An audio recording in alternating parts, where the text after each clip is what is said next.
longtime viewers of the series, we are at the precipice. We are at the ultimate point. We are at the most important pay-per-view at this moment in the series so far, except for the next one. No Way Out 2014. And there are so many matches that could change the face of how that WrestleMania is. We know there's a couple matches theorized, but the first official match we know is The Miz versus Daniel Bryan for the WWE title. If The Miz can survive the challenge of the Elimination Chamber. Besides that, we have, and this is interesting because the main event was originally was changed to Zack Ryder versus John Cena. John Cena's reign of terror comes to the road to WrestleMania, and it has one last block before it can get there, and that's the Long Island IZ, Zack Ryder. Besides that, we have a SmackDown Elimination Chamber #1 contenders match. Who can punch their shot to get to John Cena? Who can get that shot? Frankie Kazarian takes on Colt Cabana for the IC title. Perfect Fortunes, The Shield, again for the World Tag Team Championships. Austin Aries, Samoa Joe to start to show off. Astra Dunla, the Divas Champion versus Sarah Del Rey. And is that all the matches? I believe that is all the matches that I just said. Yeah, and that is all the matches. That's a pretty big show. So, we have the intro, No Way Out, Doomsday by Nero, which was a very odd theme for the show. Like, I get it, but it's also kind of dumb. I never did like the song that much, but, we're at the Dome, 66,000 people. Let's just get right underway. Oh, swig.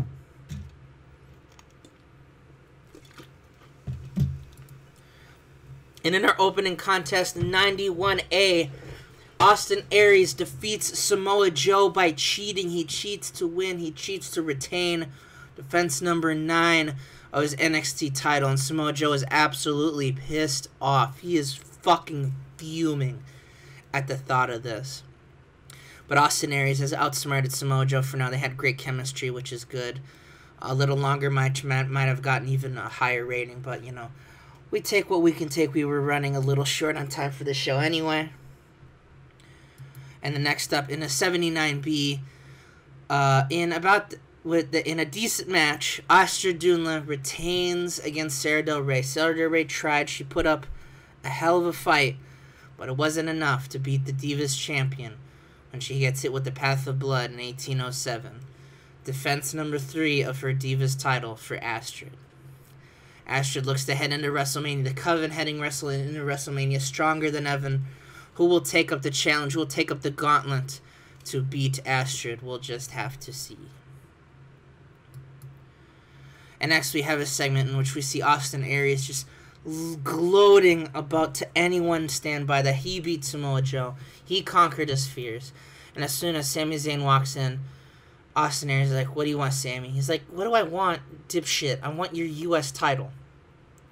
And Austin Aries is like, "Well, that's going to be a no," and he walks out. And Sami Zayn's like, all right. And he gets a smirk on his face as he walks away to do what he needs to be done. And next we have a 95A star match. Great match. Great wrestling. Decent reaction from the crowd. Perfect Fortunes retain against the Shield when Ted DiBiase Jr. and Dolph Ziggler hit the Dream Street combo. Zigzag onto Seth Rollins. Sorry, I'm waiting for Zack Ryder to get buried in the main event. Making defense #3 of their World Tag Team titles. Awesome match. These two guys, obviously, great tag team chemistry. And the champions all retaining, a lot of championship retaining. Does this spell doom for the woes of the championships on the line, further down? We'll just have to see, as I believe our next match is the ladder match it was made a ladder match last minute.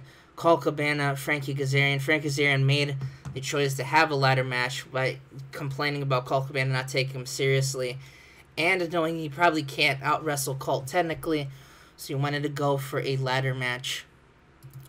And in an ADB, Colt Cabana does retain the title in 17-20 in defense number 7 of his Intercontinental Championship.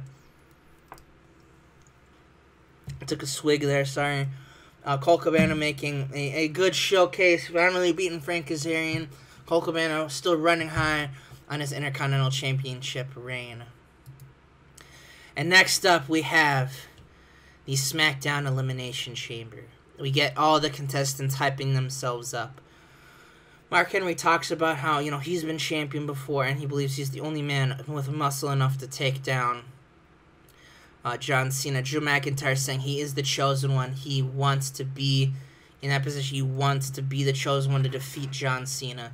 Sheamus talks about how he's had a rough year, and the best way to turn 2014 around is to go to WrestleMania for the World Heavyweight Championship. Rey Mysterio basically says the same thing. Alberto Del Rio says some shit about being Mexican and rich, and Sin Cara says nothing because he sucks. He's not going to win. And then we have the match up next. And in a 94A, it's chaos in the match. Everyone's going down left, right, and center. Sheamus pulls it off by being the last one. Sin Cara was the one to go last for some odd reason. Although I figure it'd probably be Drew McIntyre in my headcanon. Sheamus defeats Alberto Del Rio. He defeats Alberto, Sin Cara, Drew, Henry, and Mysterio, punching his ticket to go to WrestleMania. Now, it might not just be a one-on-one match here. We still got, a lot of time, we still have, ways for triple threats, stuff like that. This spoiler, triple threat kind of is in the works for a big multi-man match is probably at the works for WrestleMania with the World Heavyweight title. Why am I saying this? I'm spoiling the whole main event. Let's get on to the next thing, in which, damn it, Daniel Bryan is supposed to be off screen. It wouldn't be a My Tyler production if it wasn't. The Miz shows up, and he's fucking furious. He gets a mic. Well, no, he gets a camera backstage, and he's like, do you want to know something? This match was supposed to go on the main event. I don't even know what to say. I am the franchise of this fucking company. I may not be a great wrestler, Daniel Bryan, but I am 10 times the fucking star he will ever be. And I'm 80 times the fucking star Triple H has ever been. And he does this shit to me? This is fucking ridiculous. There's 66,000 people out there that want to see the Miz main event. And now they're not going to. Because of pettiness. Maybe, you know what? I think they're alright. Triple H was using me. He was using me because he knows he can't take his balls. He can't go free throw. His shriveled up little nuts can't handle the spotlight anymore. So he wanted me to be that guinea pig. Somehow he could probably get it up. I bet he wants this title. Everyone wants this fucking title, dipshit. But I'm not gonna let that happen. I'm the Miz. I'm awesome. This is my fucking company. This is my fucking legacy. I am the greatest of all time. And I'm going to go out there and I'm going to prove it when I beat all those jokers in that Elimination Chamber match. And I go to WrestleMania. I take this bearded goblin-looking son of a bitch. I hit him with the skull-crushing finale. And I cement my legacy that sports entertainment is here to stay. And I don't need Triple H and his bimbo wife to do that for me. And he walks off into the Elimination Chamber match. Which in a 99 A-star match, he does do it. He was supposed to be last, but he ended up being around the middle. Like, I want to say maybe like third or fourth. Or the third or fourth man. Or like you know how Elimination Chambers work. So like, the first two men and then the third and that. The last ended up going to Wade Barrett. And all these men fight off, and eventually the ending is John Morrison, The Miz. Pretty fantastic, kind of. It's like storytelling there. Miz hits a skull-crushing finale on a John Morrison after a botched Starship Pain to make defense number 5 of his WWE title, and he looks hurt. He did put in the effort. You can't deny that. Is Miz wrong in everything when he says about sports entertainment, wrestling, him being on the face of the greatest thing walking? Probably, yeah. But you know what?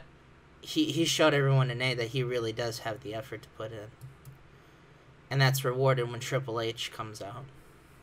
And with Stephanie. And they're just like, they're not mad, they're disappointed.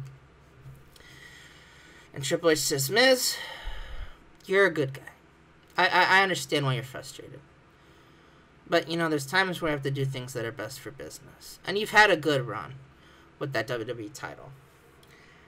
Well, it's time to change some things. You see, the direction that this company is going, and it's the Kofi Kingston speech.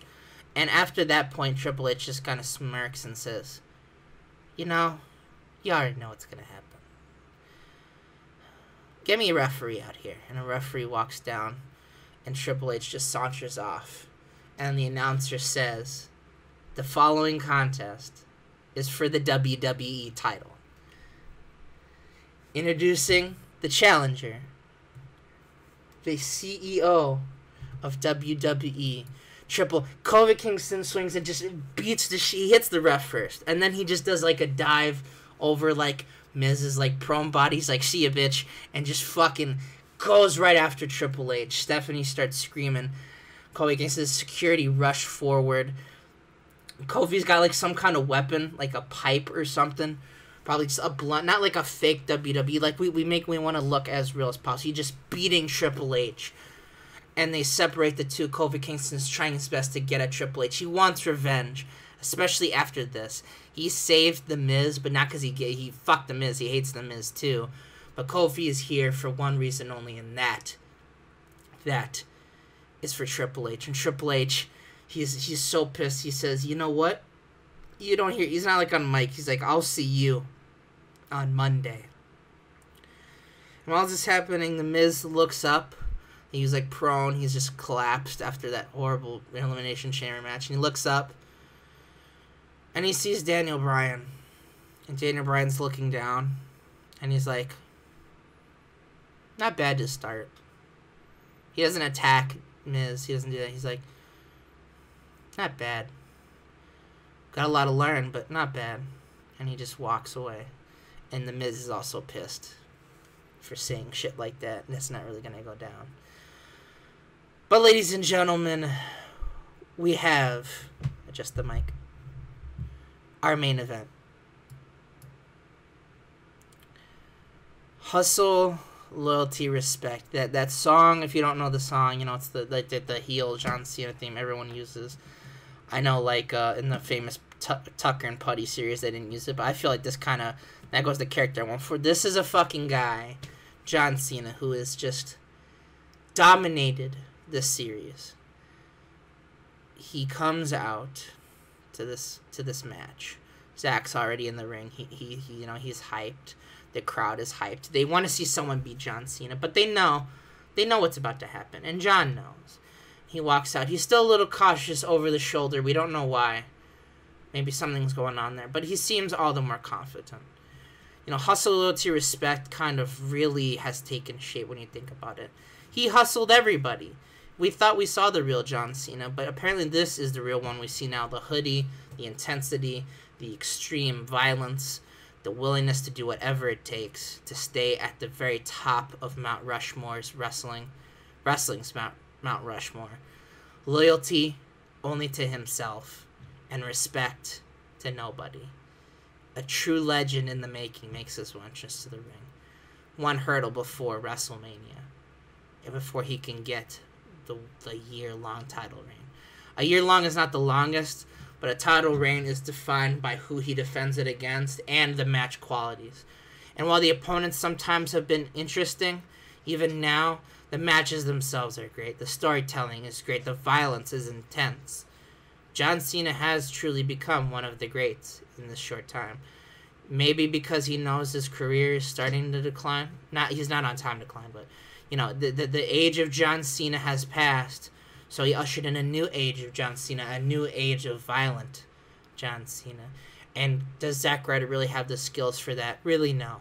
Let's just be honest with ourselves. Zack has had a great 2013, a great 2012. He repaired himself after the and it's interesting when you think about it. One of the worst storylines of all time, the John Cena Kane bullshit that Zack got pulled into. John Cena never apologized for stealing Zack Ryder's girlfriend. He has wronged Zack Ryder so many ways on accident. That's even worse than what he does now. Besides murdering Ryback and supposedly... Okay, so the real bad things John Cena has done, in terms of, bad as, not wrestling and that, is killing Ryback, literally.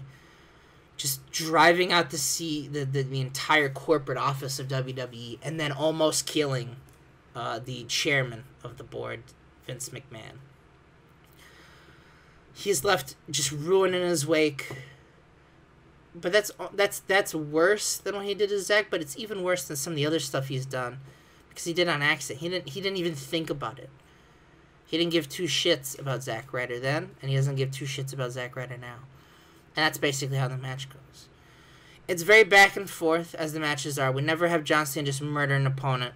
Well, we do, but, and that's kind of what I mean, is that, Zack Ryder gets offense, but John Cena gets offense, and it's much more worse. He's bending the rules as much as he can. He's scaring the ref to the ability to do that. He's just going apeshit. He's using announce tables. He's using weapons. Zack has to pull out all the stuff. The fact that Zack gets past, 15 minutes is impressive. Because Zack, is a main eventer. He is solidified in the audience as that.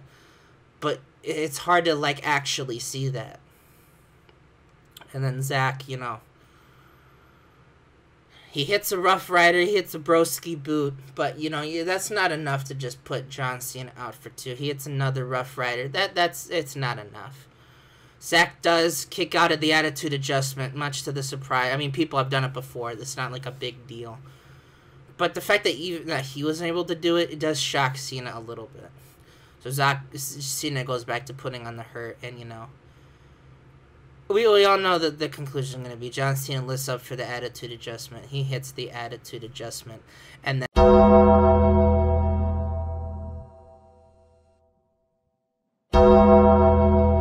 the lights go back up. The crowd has gone apeshit. There's no way. There's literally no way. And John, wide-eyed, fear for the first time in his face, looks to the entrance ramp. And there's nothing. No Undertaker. Nothing. No smoke. No mirrors. Nothing. And John looks back, and the camera's on him. And he laughs. He goes, okay. Alright. I see what you... Zack Ryder hits a Rough Rider. Crowd is stunned. Zack, shocked, goes for the pin. John, he probably had, a chair that he connected with the chair somehow. So Zack's a little hurt, but John is definitely more hurt. We get a 1 count. We get a 2 count. And we get a 3 count. Zack Ryder wins the World Heavyweight title from John Cena. The reign of terror is over, and everybody loses their goddamn shit. The marks flip the fuck out. There's confetti. There's all kinds of shit going on. It's fucking crazy. Zack Ryder, he can't believe he did it. Does he know about the Undertaker thing? Probably. And even if he did, he'd admit that helped. But even with that, you could throw a tank at John Cena before and it didn't stop him. But now all of a sudden, it's worked. And we have a new World Heavyweight Champion. And speaking of that, Zack has the belt in hand. All radio is playing. John Cena just gets up. Doesn't look at Zack at all. And he sprints up to the back. He hauls ass. And we don't see him again. Zack takes in the moment. In one of the greatest WWE matches, apparently in all time, he has defeated John Cena, and it feels so good. And that ends the show of No Way Out 2014. Wow, I'm just 94A, fuck you, your women shit, which is just funny. But wow, just holy shit. That was great. That really was probably one of my favorite shows to book. WrestleMania might top that. But I have been waiting so long for the twist with The Undertaker and John Cena. You know, some people, I don't know how people predicted it, you know, if they guessed it or not. I doubt it, but this has been my favorite pay-per-view to book so far. And just like that, I want to say, thank you guys for watching. Fuck the marks in the audience. I really gotta change that. That's so fucking stupid.